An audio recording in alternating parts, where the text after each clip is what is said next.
اللہ وبرکاتہ صاحب مشکات اور کتاب جو مشکات المصابیح ہے اس کا تعارف کر رہا تھا. 2 جلدوں کے بارے میں نے ذکر کر دیا ہے اور یہ مترجم تیسری جلد جو ہے، ویسے مشکات کی 2 جلدیں اور تیسری جلد یہ ترجمے والے نے، مترجم نے، صاحب ترجمہ نے، اس نے 3 جلدیں کر دی ہیں. اور تیسری جو جلد ہے اس کے اندر صاحب مشکات نے کتاب الفتن لائے ہیں، کتاب الفتن.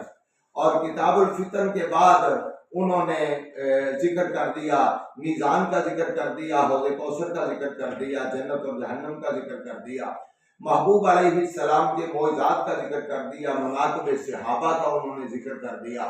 اور اینڈ پر یہ جو صاحب مترجم ہے، صاحب ترجمہ ہے، انہوں نے اینڈ پر جا کر الگ الگ حروف تہجی کے حساب کے ساتھ صحابہ کرام اور تابعین کی فہرست کو بھی ذکر کر دیا ہے.